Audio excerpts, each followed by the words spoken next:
অনেকদিন বাদে আজকে একদম সকাল সকাল রোদের মুখ দেখা গেছে। তো মেঘ বৃষ্টি দেখতে দেখতে একেবারে বোর হয়ে গেছিলাম। আজকে এই মিষ্টি রোদ্দুরটার শুভেচ্ছা জানিয়েই শুরু করছি আরও একটা নতুন ভিডিও। তো আশা করি সকলে খুব ভালো আছো, আর আমরাও বেশ ভালোই আছি।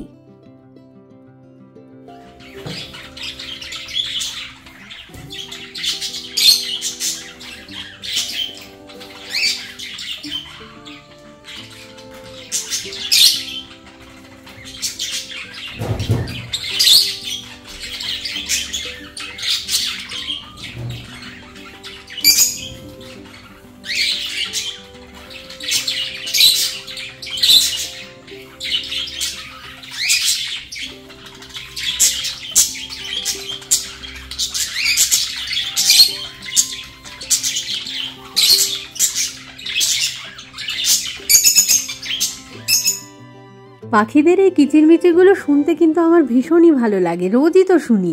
কিন্তু আজকে হঠাৎ করে মনে হলো কি যে অ্যাকচুয়ালি ওরা যে কী বলতে চায় সেটা কিন্তু আমি কোনোদিন বুঝি না, বা বোঝার চেষ্টাও হয়তো করি না।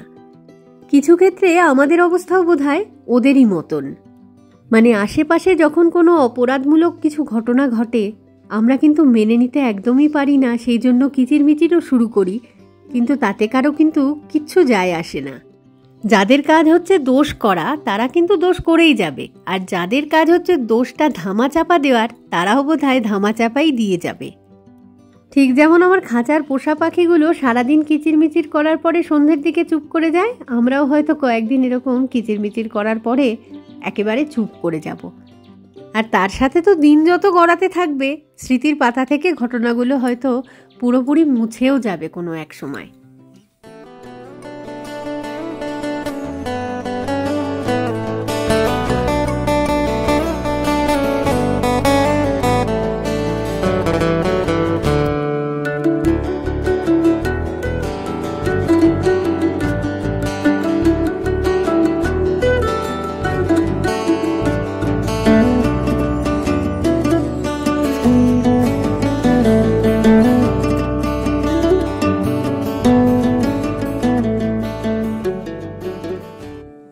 আজকে সকালের আকাশটা না দারুণ সুন্দর ছিল, মানে একদম পরিষ্কার নীল আকাশ, তার সাথে মেঘেরা ভেসে বেড়াচ্ছিল এদিক থেকে ওদিক। তো দারুণ সুন্দর লাগছিল, মনে করিয়ে দিচ্ছিল শরৎকালের আকাশের কথা। তো ভাবছিলাম যে শরৎকাল মানে হচ্ছে দুর্গাপুজো, আর দুর্গাপুজো মানে হচ্ছে স্কুল ছুটি, অফিসও ছুটি কয়েকদিনের জন্য। তো সবাই তো এদিক থেকে ওদিক ঘুরতে যায় আর কি। তো সেটার প্ল্যানিংও চলে আর কি কিছুদিন আগে থেকে। তো অনেকে শিলংয়েও ঘুরতে আসে। তো ভাবলাম যে সবার মনে একটা প্রশ্ন থাকে, শিলংয়ে ঘুরতে এসে আগে থেকে কি হোটেল বুক করে আসবো নাকি মানে এসে বুক করব। তখন আমার মনে হলো কি যে আগে থেকে যদি হোটেল বুক না করে আসো সেটা কিন্তু মানে অন্যান্য সময় চলতে পারে, তবে দুর্গাপুজোর সময় কিন্তু ওটা হবে না। কারণ হচ্ছে ওই সময়টা মানে রাশ এতটাই বেশি থাকে, চট করে বুক না করে এলে কিন্তু হোটেল পেতে অনেকটাই সমস্যা হয়ে যাবে। তো এবার কথা হচ্ছে যে কীরকম দামের মধ্যে হোটেল পাওয়া যাবে বা খোঁজা যায় এখানে। তো দেখো এখন বেশি দামের কিন্তু কোনো লিমিট থাকে না, 1000, 2000 থেকে শুরু করে 5000, 10,000, 20,000 অবধিও হোটেল কিন্তু রয়েছে। এখন সবাই যেটা চায় আর কি যে একটু কম দামের মধ্যে হোটেল কি পাওয়া যেতে পারে, মানে মানে ভালো কিন্তু দামে কম, এই রকম হোটেল যেটা আছে সেরকম দু একটা কিন্তু এখানে রয়েছে। ভালো যে সেটার উপরেই একটা না হয় ভিডিও করা যাক, তাহলে প্রত্যেকেরই একটুখানি উপকার হবে যারা আর কি এরকম আসতে চায় পুজোর সময় ঘুরতে শিলংয়ে।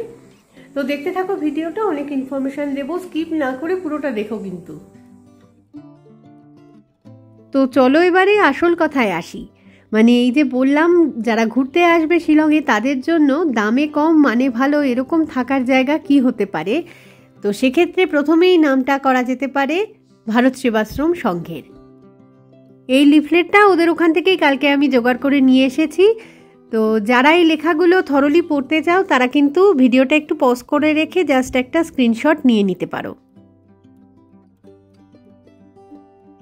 শিলংয়ে তো ভারত সেবাশ্রম সংঘের মন্দিরটা রয়েছে জেল রোডে, পুলিশ বাজার মানে সেন্ট্রাল পয়েন্ট যেটা একদম শিলংয়ের, সেখান থেকে হাঁটা পথে ওই ধরো 1 মিনিট কি 2 মিনিট লাগে। কোনো একটা নতুন সিটিতে ঘুরতে গিয়ে আমরা থাকতে মেনলি কোথায় চাই, যে একদম সিটি সেন্টারের আশেপাশে যদি কোনো হোটেল পাওয়া যায় সেটাই বেটার। কারণ হচ্ছে সেখান থেকে মানে খাওয়ার রেস্টুরেন্টগুলোও কাছাকাছি পেয়ে যাব, তারপর মার্কেট প্লেসটাও কাছাকাছি হবে, তার সাথে হচ্ছে সাইট সিইং করার জন্য গাড়ি ঘোড়াও একদম সুন্দরভাবে অ্যাভেলেবেল থাকবে। তো এই যে এখানে লিফলেটের একদম শেষ পাতায় দেখছি 2টো ফোন নাম্বার মেনশন করে দেওয়া রয়েছে, তো এটা একটুখানি নোট ডাউন করে নিতে পারো। যদি এখানে থাকবে বলে মনস্থির করো তাহলে একটুখানি কন্ট্যাক্ট করে রুম বুক করে নিও। আর বাদ বাকি বেশ কিছু ইনফরমেশন আমি ভিডিওর শেষের দিকে তো অবশ্যই দিয়ে দেবো। আর একটা জায়গার কথা যেটা বলবো থাকার জন্য ওই দামে কম মানে ভালো জায়গা, সেটা হচ্ছে রামকৃষ্ণ মিশন। তো কালকে গিয়ে রামকৃষ্ণ মিশন থেকেও এরকম একটা লিফলেট নিয়ে নিয়েছি, যার মধ্যে ওদের ফোন নাম্বার বা ইমেল অ্যাড্রেস এগুলো সব মেনশন করা রয়েছে। তো এটা মেনলি দুর্গাপুজোর জন্য ওরা বানিয়েছে, বেশ সুন্দর কিন্তু একদম আলপনার মতন ডিজাইন করেছে। তো প্রতি বছরই দুর্গাপুজো, কালী পুজো এগুলোতে তো রামকৃষ্ণ মিশনে যাই, তো এরকম একটা লিফলেট পেয়ে যাওয়াতে না আমার পার্সোনালি ভীষণ সুবিধা হলো আর কি। মানে এই ভিডিও করতে গিয়ে এই যে জিনিসটা পেলাম এটা বেশ খানিকটা মূল্যবান আমার কাছে। রামকৃষ্ণ মিশনের পুজো আচ্চাগুলো হয় একেবারে শাস্ত্র মতে বিশুদ্ধ পঞ্জিকা মতে যাকে বলে। এই যে টাইমিংগুলো মেনশন করে দেওয়া হয়েছে, এই টাইমিংয়ের কোনো মানে নড়চড় তারা করে না। এই পাতায় আবার সবাইকে সবান্ধবে আসার জন্য নেমন্তন্ন করা রয়েছে। এই যে সময় নির্ঘণ্ট, এই ব্যাপারটা ভীষণভাবে ইম্পর্টেন্ট আর কি। তো যাই হোক, এই রামকৃষ্ণ মিশনের মন্দির আছে শিলংয়ের লাইমুখরা এরিয়াতে, যেটার ডিস্টেন্স পুলিশ বাজার থেকে 3 কিলোমিটার মতন। মানে ইচ্ছে করলে হেঁটেও যাতায়াত করা যেতে পারে, আবার ট্যাক্সি তো অ্যাভেলেবেল রয়েছেই। তো এখানে শেষের পাতায় দেখছি স্বামী বিবেকানন্দর একটা বাণী দেওয়া রয়েছে, তার সাথে কালী পুজোরও ডেট টাইমিং এগুলো মেনশন করা রয়েছে। আর এই যে মেন ইম্পর্টেন্ট যেটা, সেটা হচ্ছে এইখানটায় 2টো ফোন নাম্বার রয়েছে। ফোন নাম্বার সাথে ইমেল অ্যাড্রেস, আবার ওয়েবসাইট অ্যাড্রেস সেগুলোও দেওয়া রয়েছে।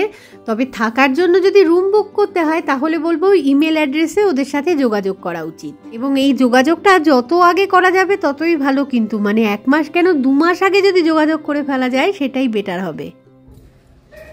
এই যে 2টো জায়গার ফোন নাম্বার জোগাড় করার জন্য কালকে গেছিলাম সেখানে, তো সেগুলোই একটুখানি দেখাই এবারে। তো স্কুটারে চেপে এখন বেরিয়ে তো পড়বো জেল রোডের উদ্দেশ্যে, কিন্তু ভর দুপুরবেলা যেহেতু সেহেতু ট্রাফিক তো থাকবেই রাস্তায়। আর শুধু দুপুরবেলা বলে নয়, কিন্তু দিনে রাতে সবসময় শিলংয়ের রাস্তায় ট্রাফিক জ্যাম পাবে। ফলে এখানে ঘুরতে এসে একটা জায়গা থেকে আরেকটা জায়গায় যেতে কেন এত বেশি সময় লাগছে এই চিন্তাটা করলে কিন্তু হবে না একদমই। মানে বেশ হাসি মুখে ট্রাফিক জ্যামকে সাথে নিয়ে সাইট সিইং পয়েন্টগুলো ঘুরে বেড়াতে হবে। শিলংয়ের রাস্তার নিয়ম হচ্ছে যে দুপাশ দিয়ে চলে গাড়ি আর মাঝখান দিয়ে চলে স্কুটার বা বাইক। আজকে স্কুটার নিয়ে বেরিয়েছি বলে তবু হয়তো মানে ডেস্টিনেশন পয়েন্টে টাইমলি পৌঁছানোর একটা চান্স থাকতে পারে, নয়তো গাড়ি নিয়ে বেরোলে 20 মিনিটের পথটা প্রায় ঘন্টা 2ও অনেক সময় লেগে যায়।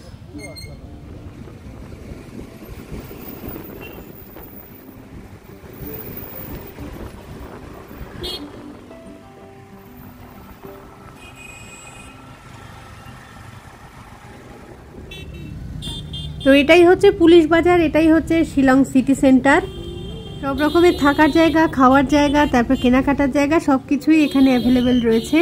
তো যারা আগে এখানে ঘুরতে এসেছো তারা তো জায়গাটা চেনোই, তবে যারা চেনো না এখনো তাদের জন্য একটুখানি আর কি দেখিয়ে দিলাম। পুলিশ বাজার এরিয়া থেকে কয়েক পা হেঁটে এলেই তো পৌঁছে যাওয়া যায় এই ভারত সেবাশ্রম সংঘে।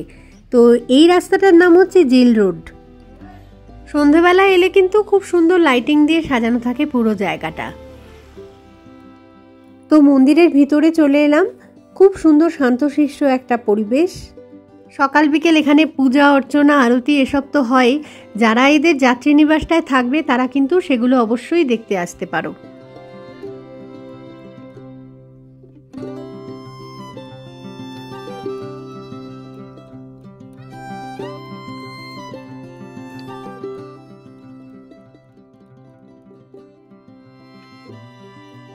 মন্দিরের ভিতরটা প্রথমে দেখিয়ে দিলাম, এবারে জাস্ট একটু বাইরেটা দেখাই। তো বাইরের দিকটায় এই যে মন্দিরের দরজা যেটা, তার ডান দিকটায় রয়েছে এদের অফিস রুমটা, যেখান থেকেই আসলে যাত্রী নিবাসের রুম অ্যালটমেন্টের কাজগুলো সব সারা হয়। তো যাত্রী নিবাসে রুম বুক করার জন্য যে নাম্বারে ফোন করতে হবে সেটা আমি কিন্তু অলরেডি প্রোভাইড করে দিয়েছি। অ্যাকচুয়ালি যাত্রী নিবাসের রুমগুলো তো রয়েছে দোতলায়, তো তার জন্য ওই যে সিঁড়িটা দেখা যাচ্ছে ওটা ধরে উপরে উঠতে হবে আর কি। তো এই মুহূর্তে যেহেতু একটা রুমও খালি নেই, সেই কারণে ভিতর থেকে দেখানোটা একটু মুশকিলজনক। বাইরে থেকে যেটা দেখতে পারলাম যে সমস্ত রুমের বাইরেই কিন্তু একটা করে জুতো রাখার তাক এবং ডাস্টবিন রয়েছে। পার হেড 80 টাকার বিনিময়ে লাঞ্চ আর ডিনারের জন্য প্রসাদও পাওয়া যায় এখান থেকে। আর যারা এখানে থাকতে আসবেন তাদের জন্য অবশ্য পালনীয় বেশ কিছু নিয়মকানুন আর কি সুন্দরভাবে বোর্ডে লিপিবদ্ধ করা রয়েছে।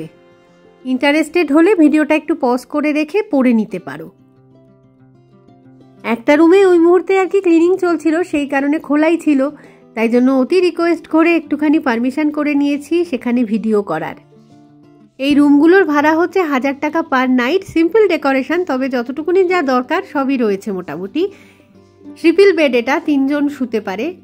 এসি নেই, তবে গরমকালের কথা চিন্তা করে ওয়াল মাউন্টেড ফ্যান রয়েছে, শীতের কথা চিন্তা করে ব্ল্যাঙ্কেটও রয়েছে।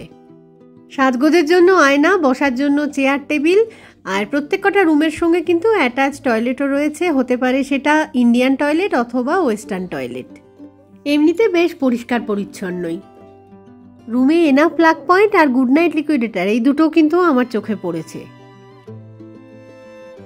একটা কথা বলে রাখি যে এই ভারত সেবাশ্রম সংঘের যাত্রী নিবাসে যদি রুম অ্যাভেলেবেল থেকে থাকে তাহলে আগে থেকে যদি বুক নাও করে আসো তাহলেও কিন্তু রুম পেয়ে যাবে।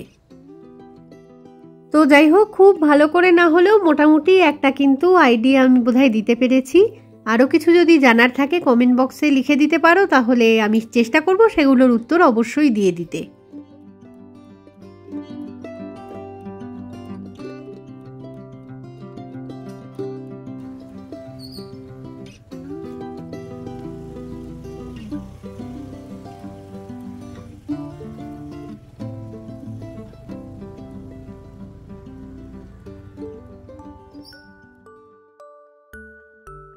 তো চলে এসেছি এখন লাইমুখরার রামকৃষ্ণ মিশনে। পুরো জায়গাটা তো আমি অবশ্যই ঘুরিয়ে দেখাবো, তবে তার আগে সবচেয়ে ইম্পর্টেন্ট কথাটা বলে রাখি যে শিলংয়ে ঘুরতে এসে যদি এই রামকৃষ্ণ মিশনে রাত্রিবাস করতে চাও তাহলে কিন্তু 2 মাস আগে থেকে অবশ্যই চেষ্টা করো, মানে একটা ইমেল অন্তত এদেরকে করে রেখো। যেহেতু এত কম খরচের মধ্যে এত সুন্দর একটা পরিষ্কার পরিচ্ছন্ন মন ভালো করা জায়গায় থাকতে পারবে, সেই কারণে এইটুকুনি খাটনি কিন্তু তোমাদের করতেই হবে। তো যাই হোক, এই যে সিঁড়িটা দেখা যাচ্ছে এটা ধরে উপরে উঠে গেলেই কিন্তু সেখানে রয়েছে একটা মন্দির, আর মন্দিরের আশেপাশে রয়েছে দারুণ সুন্দর একটা বাগান, যে বাগানে সবসময় ফুটে থাকে দারুণ সুন্দর সুন্দর রঙিন কিছু ফুল। খুব শান্তশিষ্ট নিরিবিলি একটা পরিবেশ। তো মন্দিরের ভিতরে অবশ্যই যাব, তবে সেখানে গিয়ে কিন্তু কথা বলা একদমই উচিত হবে না। শ্যামা কি আমার কালো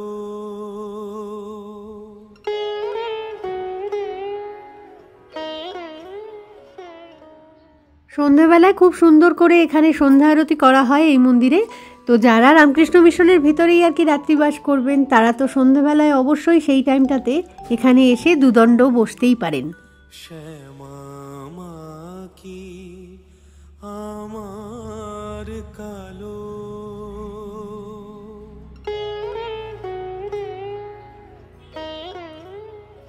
তো যাই হোক, এখন এই মন্দিরের ভিতর থেকে তো বেরিয়ে যাচ্ছি, তবে বাইরেটাতে বললাম না খুব সুন্দর সুন্দর ফুল ফুটে থাকে, ঘাড় ঘুরিয়ে ঘুরে সেগুলোকে দেখার ইচ্ছা কিন্তু আমি বাতিল করতে পারছি না।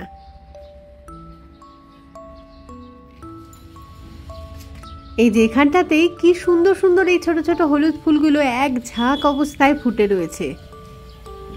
ওদিকে ভিডিওর শুরুতেই যে লিফলেটটা দেখালাম না, ওটা বাঙ্কুর বাবা অলরেডি কালেক্ট করে নিয়ে এসেছে। পার ডে 600 টাকা থাকার জন্য।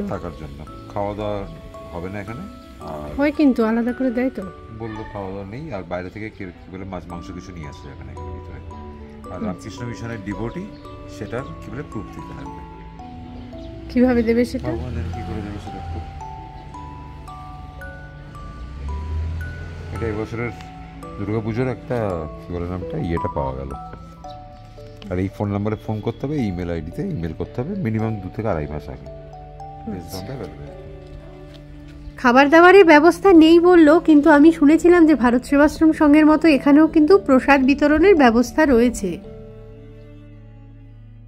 তবে সেই খাবার দাবার কিন্তু ভুরি ভোজ খাওয়া দাওয়া যাকে বলে সে জিনিস নয়। প্রসাদ বলতে তোমাকে খিচুড়ি পায়ে সেরকম দিতে পারে, জলখাবারে হয়তো দেবে মুড়ি ঘুগনি এরকম টাইপের।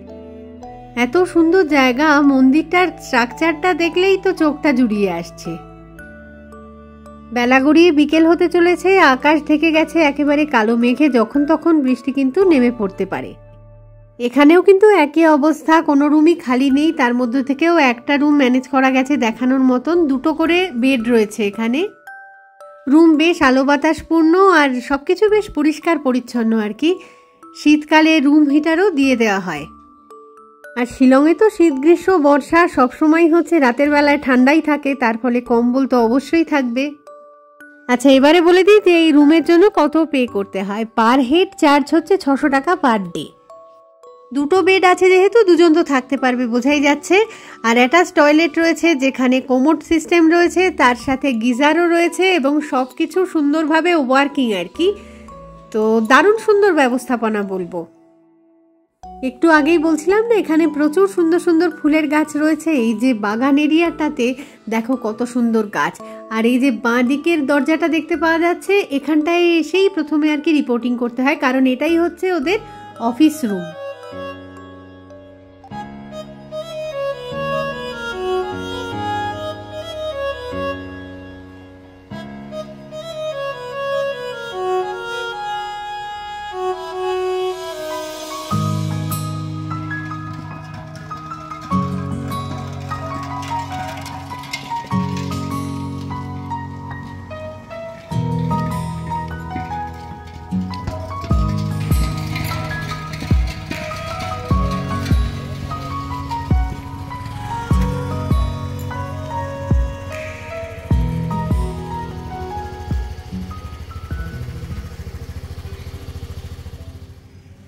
আশা করছি যে মোটামুটি একটা ধারণা হয়তো দিতে পেরেছি। তাহলে এই ভিডিওটাকে আর কন্টিনিউ করছি না, খুব তাড়াতাড়ি ফিরে আসছি আবার একটা নতুন ভিডিও নিয়ে। তো ততক্ষণের জন্য টাটা, আর সঙ্গে থাকার জন্য সকলকে জানাই অসংখ্য ধন্যবাদ।